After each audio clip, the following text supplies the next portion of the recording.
Once upon a time, in a captivating movie, the story unfolded around a remarkable and unusual character, a dumb orphan named Little, who was a student of Shaolin Kung Fu. Little was not only mute but also faced the challenges of being a newcomer at the Shaolin Monastery. He found himself struggling to keep up with the other students and complete the demanding tasks assigned by his instructor. One day, the Shaolin master commanded his disciples to fetch water from the river while wearing heavy iron shoes. The purpose of this exercise was to teach them to focus their strength on their feet, enabling them to walk lightly, like birds, on rooftops and water. Little's classmates allowed him to collect water first and challenged him to reach the monastery before them. Determined, Little accepted the challenge, but his classmates effortlessly surpassed him. In a stroke of misfortune, Little tripped on the steps and tumbled down, leaving him feeling dejected by his failure. Sitting by the river, lost in his thoughts, Little began to reminisce about his late father, who had been ruthlessly murdered by a masked bandit. The tragic event had left Little traumatized,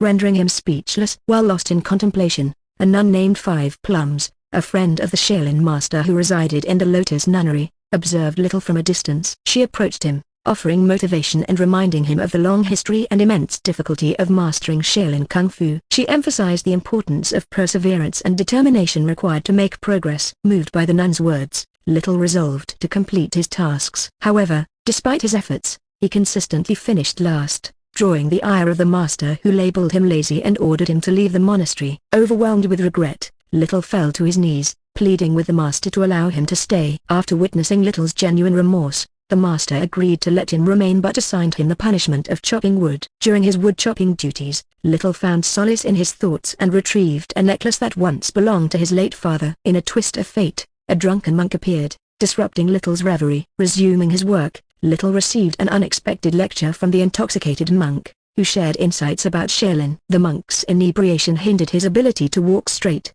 but Little, concerned for his well-being, followed him. Unbeknownst to him, the drunken monk inadvertently led Little to a secret cave hidden behind a waterfall. Within the cave, Little discovered a man imprisoned and yelling at two young monks who delivered his daily sustenance. This captive man requested wine instead, and when the monks departed, Little assisted him in consuming his meal, gaining the man's trust. The man asked Little to bring him wine during their next encounter. Little's actions unknowingly earned him the favor of the prisoner, who promised generous rewards once pleased. During subsequent nights, Little continued his routine of stealing wine from the drunken monk. Unfortunately, his attempts were discovered, and the monk punished him, teaching him a valuable lesson. As a consequence, Little was assigned the task of cleaning the kitchen every night. Undeterred, he diligently carried out his duties, impressing the drunken monk, who rewarded him with a fruit and exempted him from further kitchen cleaning. Little, grateful for the fruit, promptly delivered it to the prisoner in the cave. Overjoyed, the prisoner expressed his belief that their meeting was fated. Curious about Little's experiences at the monastery,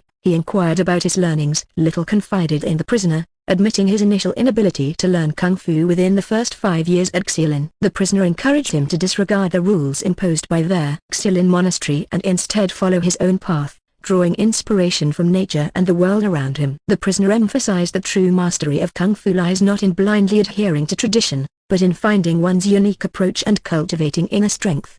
Empowered by the prisoner's words, Little began to view his surroundings with a fresh perspective. He observed the graceful movements of the animals, the swaying of trees in the wind, and the flowing water of a nearby river. He realized that nature itself held the secrets of Kung Fu, and he sought to emulate its harmonious and fluid qualities. With a newfound determination, Little started practicing his Kung Fu in the open fields, imitating the movements of the animals he had observed. He learned to mimic the agility of the tiger, the flexibility of the snake, and the speed of the crane. Each day, he dedicated himself to honing his skills, gradually uncovering his own unique style. News of Little's unconventional training methods soon reached the ears of the Shaolin master. Intrigued by the reports, the master decided to observe Little's progress in secret. Disguised as an old beggar, the master watched as Little flawlessly executed his self-taught techniques, effortlessly blending grace and power. Impressed by Little's natural talent and unwavering spirit, the Shaolin master revealed his true identity. He commended Little for his perseverance, resilience, and the creativity he displayed in his training. The master acknowledged that Kung Fu is not limited to rigid rules but is an ever-evolving art that draws inspiration from all aspects of life. From that day forward, Little became an integral part of the Shaolin monastery. He was no longer considered an outcast but a true disciple of Kung Fu. The other students admired his unique style and sought to incorporate elements of his movements into their own training. Together with his classmates, Little embarked on a journey of self-discovery and growth, each finding their own path within the vast realm of Kung Fu. They learned from one another, combining their individual strengths to become a formidable force. In time, Little became a respected and revered master himself. He passed on his wisdom to future generations, emphasizing the importance of embracing one's uniqueness and following the inner voice that guides each practitioner on their personal Kung Fu journey. And so, the tale of a dumb orphan named Little, who found his voice through the art of Kung Fu, became a legendary story told and retold within the walls of the Shaolin Monastery. It served as a reminder that true mastery does not come from conforming to expectations but from embracing one's own path and cultivating the indomitable spirit within.